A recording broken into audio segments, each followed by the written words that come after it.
Welcome to AKS IAS. This is Uday, and I'm going to discuss the history questions from today's preliminary paper. And since the morning the paper was out, we have already, AKS IAS has been releasing videos on each of these modules, and they have been working very meticulously to give the best accurate answers to the students to address their anxiety.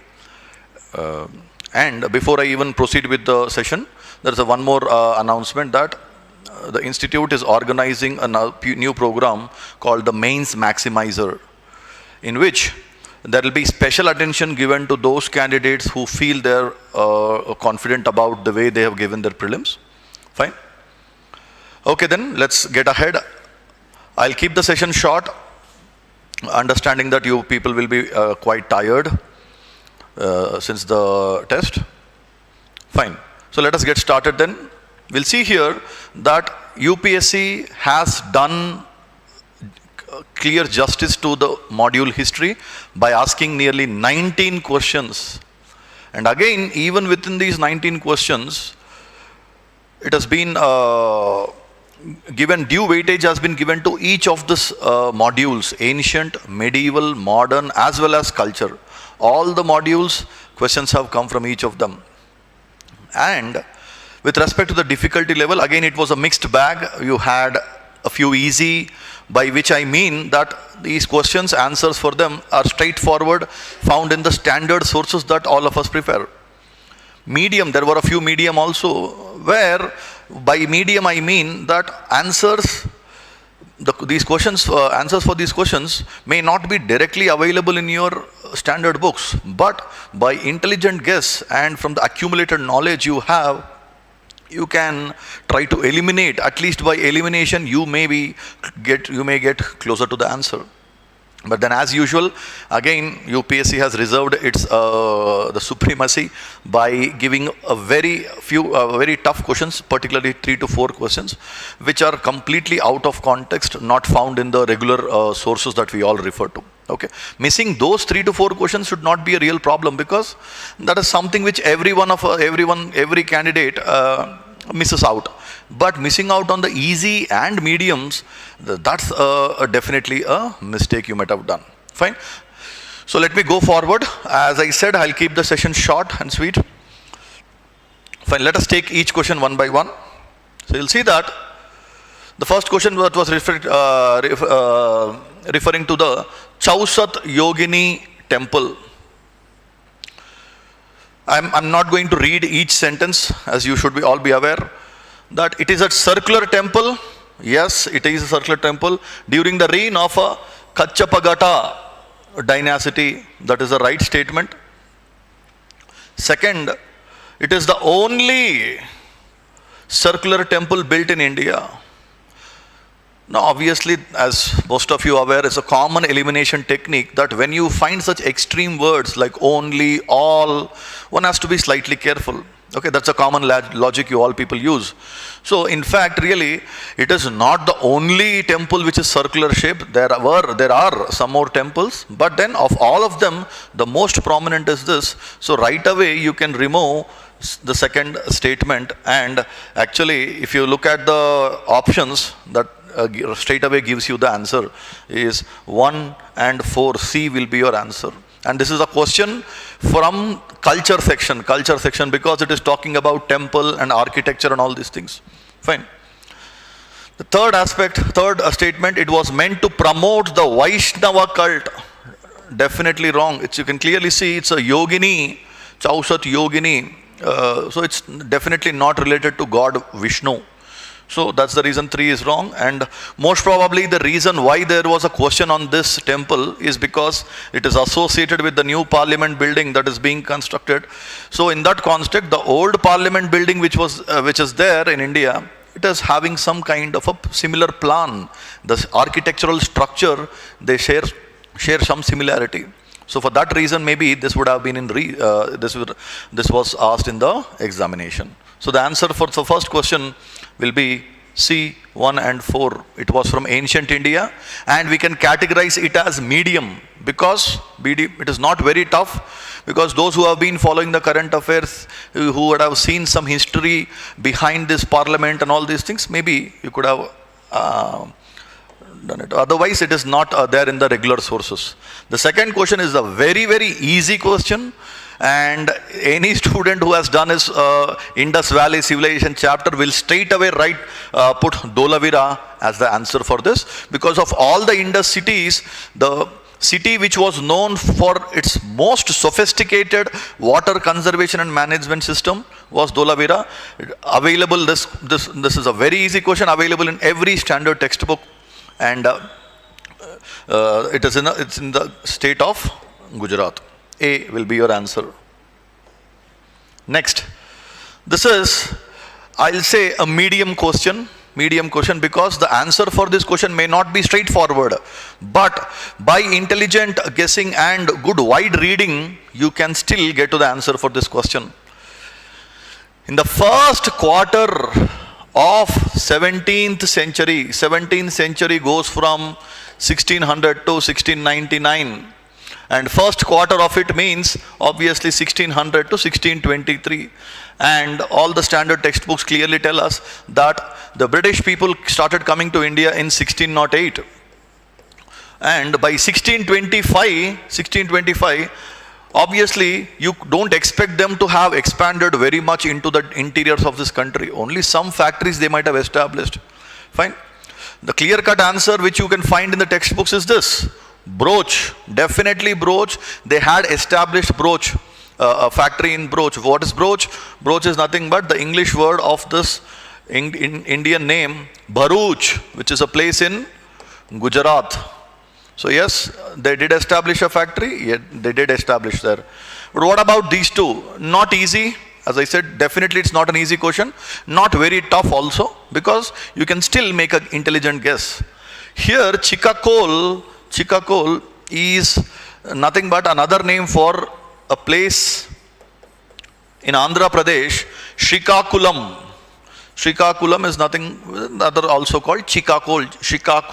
Chikakol, that's how it rhymes that. Okay. And now, this Srikakulam was the capital city of a small region called Northern Sarkars. Northern Sarkars. This was a region in Andhra Pradesh which was initially under the control of Nizam of Hyderabad. Then it went into the hands of the French East India Company in 1753, and from there it went into the hands of the British in 1758. So it's very clear, Northern Sarkars or Srikakulam finally went into the hands of British, there is no doubt about it, but it's only in 1758. So, but the question is clearly asking you first quarter of 17th century, whereas this is second half of 18th century. So definitely Srikakulam or Chikakol is not a part of your answer. The same goes for Trichinopoly. Again, this you could have guessed from the second Carnatic War. Carnatic Wars were those wars fought between British and French companies, right?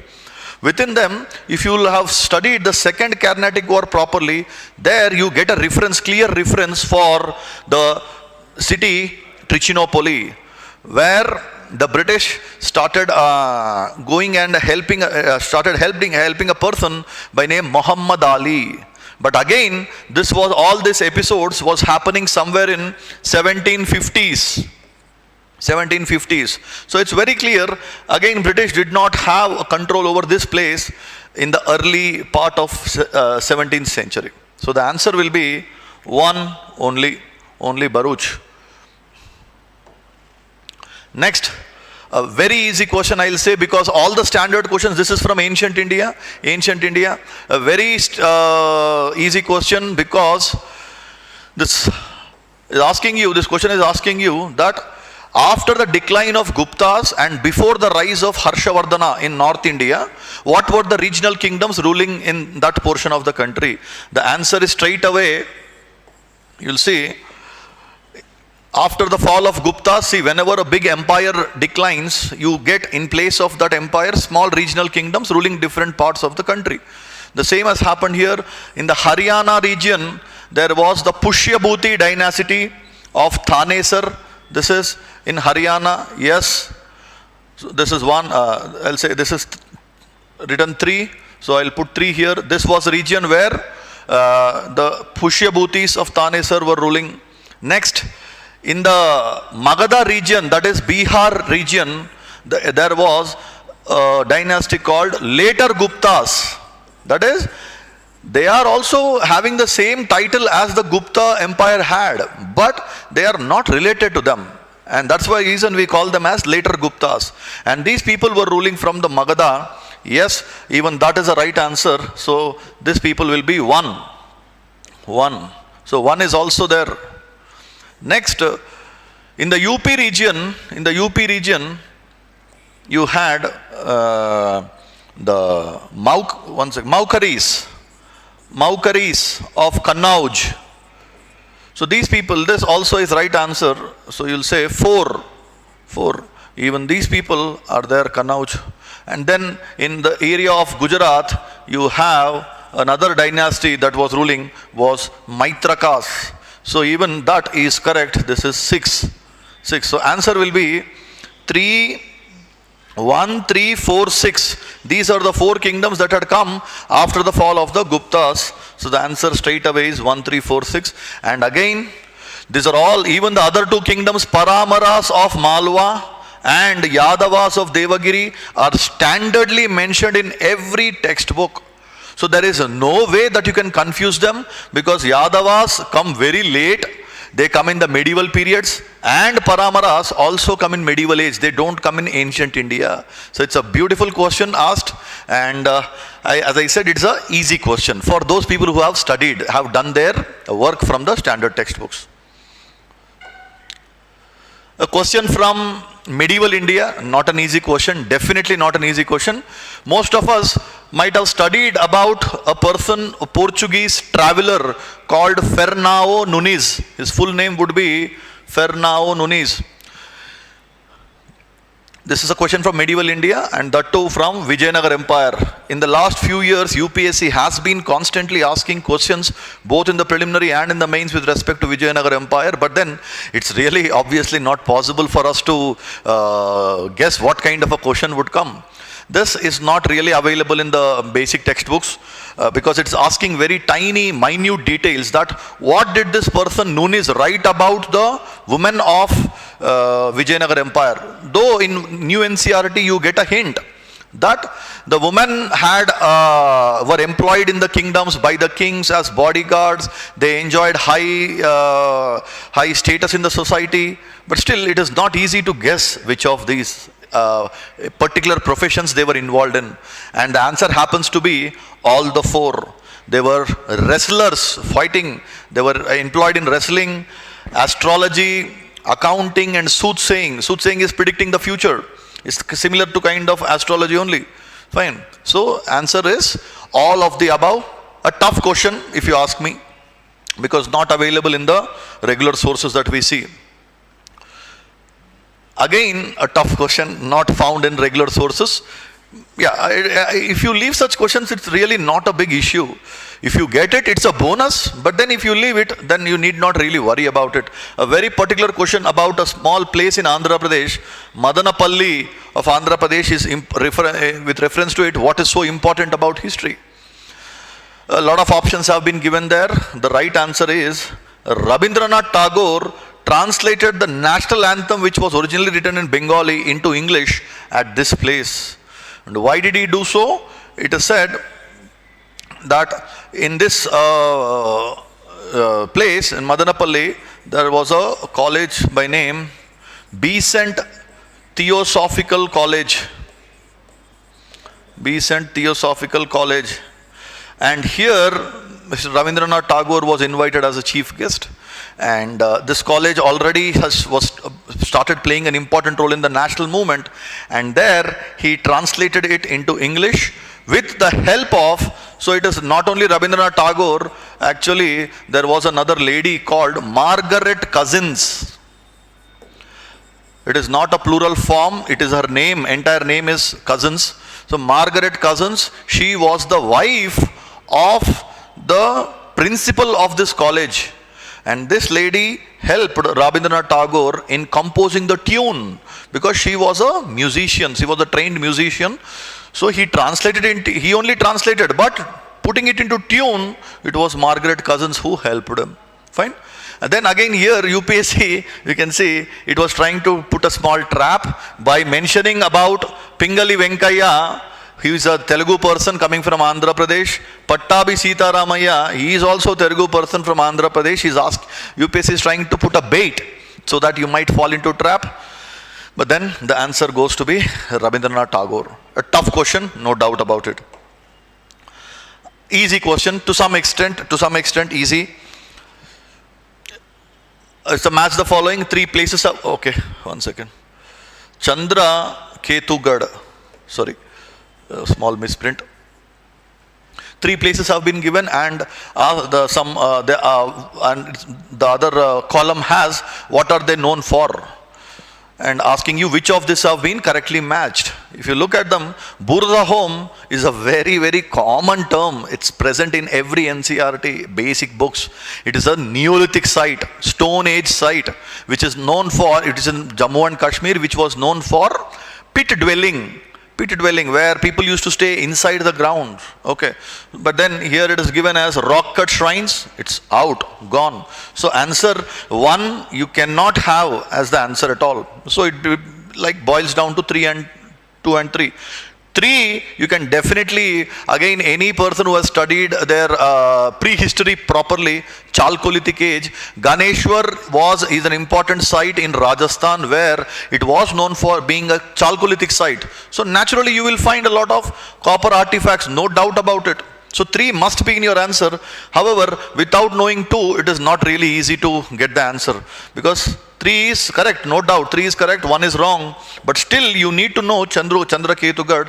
And again, not very, very oftenly found in the textbooks. To some extent that Chandra Ketugad is an area in Bengal, and it is really famous for their terracotta art. Terracotta is a kind of a stone which is shaped into different sculptures, and this is generally associated with the Shunga period or Shunga dynasty. Not easy to guess. It's slightly like if you might have done very wide reading, there is a chance you might have come across it. Otherwise, yeah, answer will be D, 2 and 3. Next, very straightforward question. Coming right from the standard textbooks. The first question, this is a question from medieval India, particularly Delhi Sultanate period. We all know that there was a Mongol ruler, Genghis Khan. He was a very ferocious man, and they started invading different parts of Asia, and in that process they also came to India.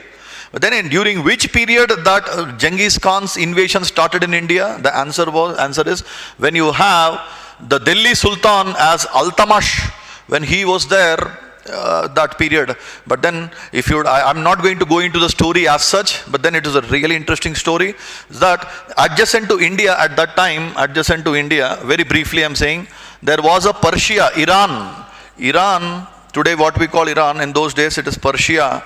There was an empire called Khwarazm Empire. And Mongol Genghis Khan attacked this empire, and the emperor of this empire was defeated, and he tried to come into India. And here it was Delhi Sultan Altamash,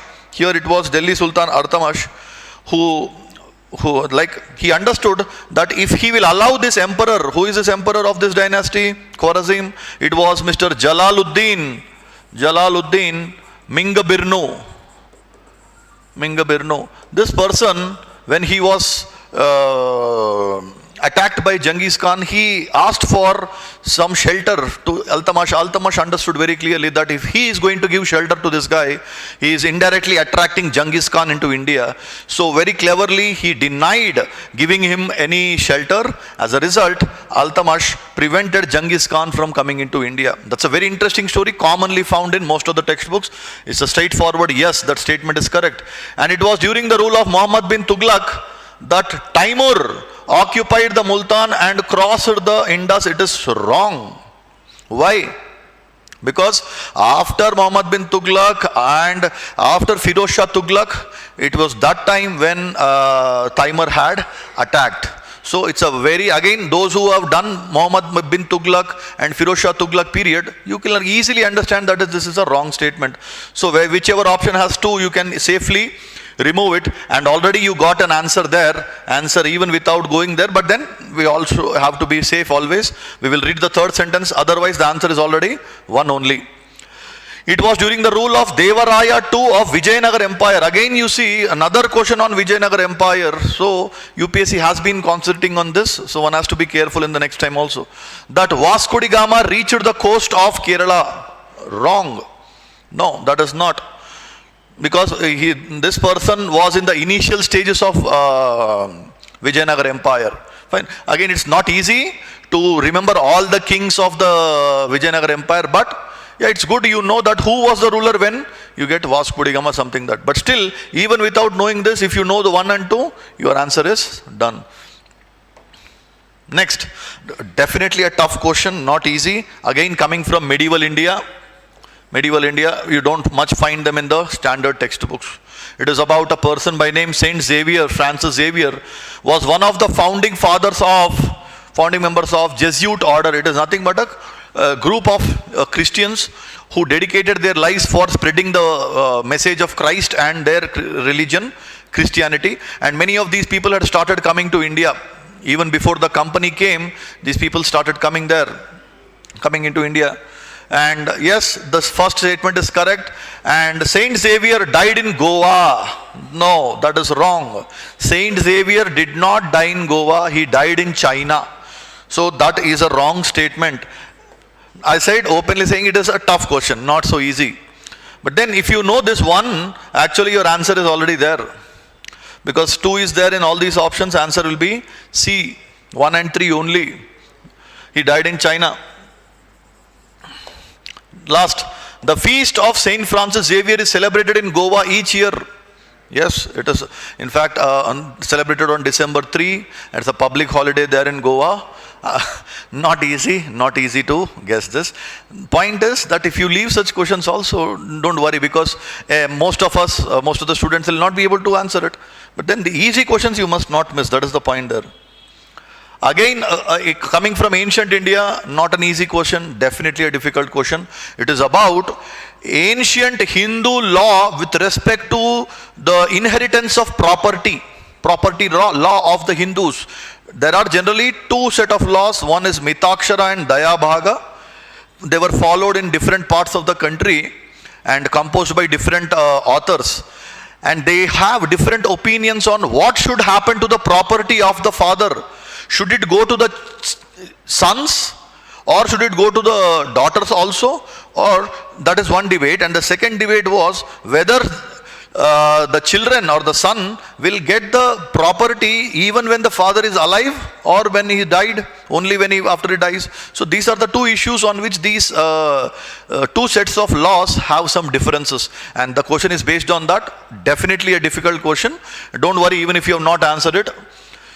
The first statement is wrong. There is nothing. It's saying that Mitakshara was a law for upper caste and Dayabhaga for lower caste. Nothing of this sort. There is no dimension for caste here. It is property. That's all. For every caste, it was the same law. So one cannot be a part of your answer.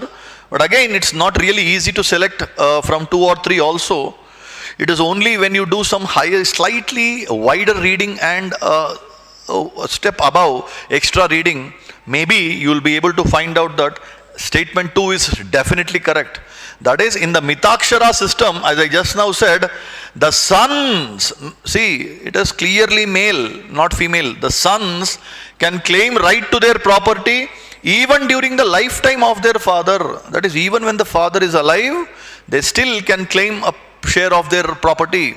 But whereas the Dayabagai said, yes, you can get, but only after the death of the father. This is a right statement. The third statement is, we'll have to wait for the UPSC. What does it say? Although from the answers you can clearly see, it is only statement 2 that is correct. Fine. Again a difficult question, not easy. But there is one way you can guess this question, is that 3 names have been given and asked that what are they famous for? Bhavabhuti, Hastimalla, Kshemeshwara. Definitely not an easy question. Only clue that you can get is about this person, Bhavabhuti. He is known to be a Sanskrit scholar, a dramatist, who is somewhere generally compared to the greatest Sanskrit poet of India, a dramatist, that is Kalidasa. But otherwise, it is really very difficult to find the names of these people, who they are. So again, a question from ancient India, but difficult to answer. Don't worry. If you have heard about him, you might have chosen the answer playwrights, because they used to write a lot of dramas and all these things. Otherwise, there is no way that you can answer this question, and it's better rather than to make a blind guess to leave such question. Next, a question from modern India, a beautiful question. I'll say medium, not easy, not tough. Not tough because it is available in the books. Not easy because it is not so straightforward. It is slightly tricky. One has to be careful.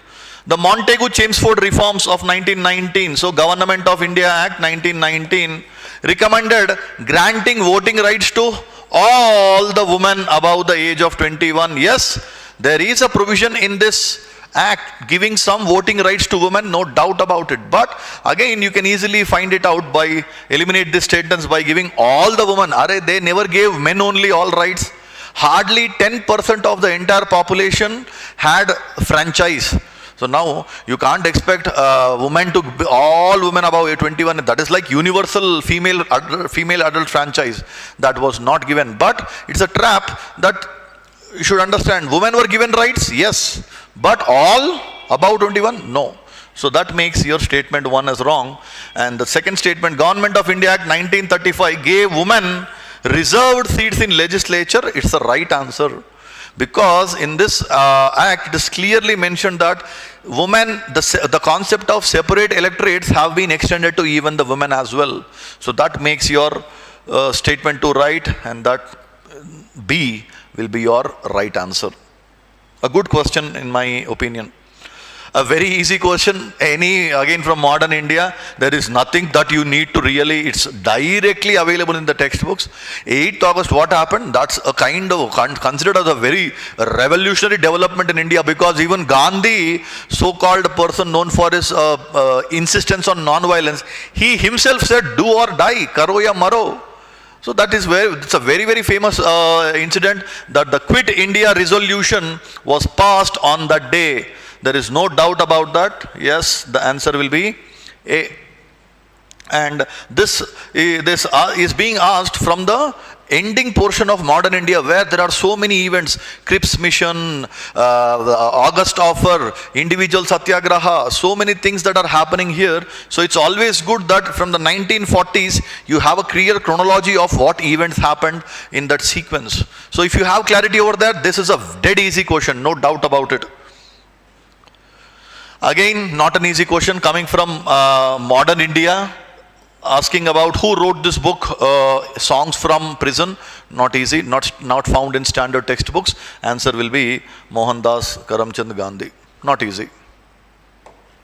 Next, a very easy question commonly found in every textbook, every NCERT, is asking you, again question from medieval India, asking you to put the administrative divisions of Mughal Empire in an ascending order in their size. That is, you must start from the smallest area and go on to the last.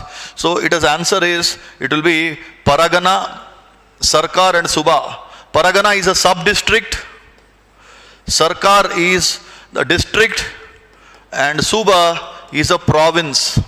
So it is, Suba is the largest, Sarkar comes next, and then Paragana, and below Paragana it is villages. Below Paragana it is villages. Above Suba it is the empire, entire kingdom, the big kingdom.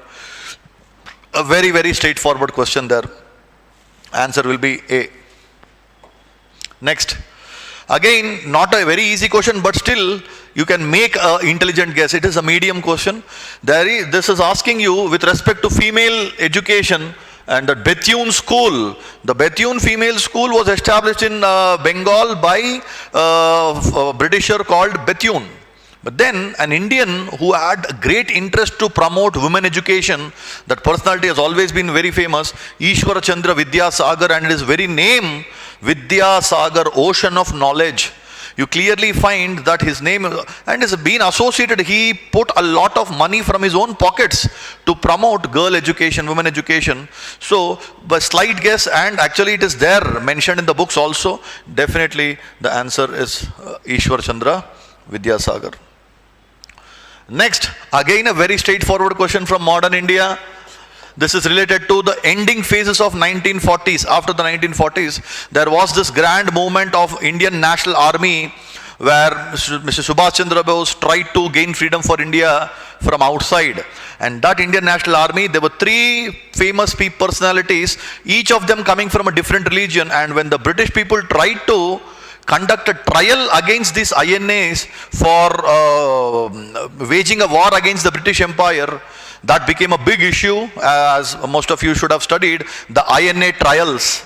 And this INA trials, when the British undertook the first trial in the Red Fort, they made a serious mistake. Because if you'll see, three people, Shah Nawaz Khan, a Muslim, Prem Kumar Sehgal, a Hindu, and Gurbakhsh Singh Dillon, a Sikh. So Hindu, Muslim, Sikh, three people from three different communities, the Britishers made a serious mistake by conducting the first trial on these three people, and that gave, all these communities started erupting in some kind of a violent confrontation against the British. It's a very popular incident, clearly given in every standard textbooks, so there is no way that you can go wrong or miss this question, because if you miss this, you have done a mistake, no doubt about it. So the answer will be officers of the Indian National Army, a very straightforward question. Next, again, you clearly mentioned in your old NCERT, the Nizamat, which of the following questions, again modern India, in the very first chapter of your NCERT, you will find all these three statements. Nizamat of Arcot emerged out of Hyderabad state, yes, you'll see, Hyderabad was the Nizam of Hyderabad. Under him, the Carnatic was a small province under his control.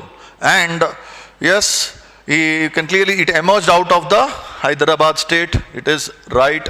The Mysore kingdom emerged out of the Vijayanagar Empire. Again, this is the third time you can see the word Vijayanagar Empire being used. So Mysore kingdom, yes, it came out of, after the decline of the Mughal Empire. It's clearly mentioned in the books. You can, yes, tick that as well, the Mysore kingdom. It was ruled by a dynasty called the Wadayar dynasty. But then the third statement is absolutely wrong. Rohilkhand kingdom was formed out of the territories occupied by Ahmad Shah Durrani. Wrong. Ahmad Shah Abdali Durrani did invade India, but he never occupied this area, and it did not, Rohilkhand was not. The area called, this kingdom called Rohilla kingdom was established by some Afghan people only. But it is not, it did not come out of Abdali or Ahmad Shah Durrani. So it's a very, very straightforward question. I'll say it is easy question. 1 and 2 will be your answer. Because, why am I saying easy? Because it is clearly mentioned in your textbooks. Which of the following statements is correct? A very straightforward question from culture. Obviously, he is trying to check some interest on your part. It is not only looking at Ajanta caves, what is inside. You should have a basic idea where that Ajanta caves are located. Because if you see the location of Ajanta caves, it is tucked away into a deep forest and a nice gorge, a U-shaped gorge cut by a river called Wagora in Maharashtra. So it's, again, I'll say it is not a tough question. You may think it is a tough, but in my opinion, definitely it is not a tough question. That much you must know, where it is located, on which river. Also, if you don't know, then knowing every sculpture, every cave is waste. So definitely answer A will be the right answer. Fine, okay. That's all with this question. I hope the session was beneficial for you all. For any details on the mains maximizer program and all the efforts that we have put, kindly you can look into the description given below. Thank you so much and all the best.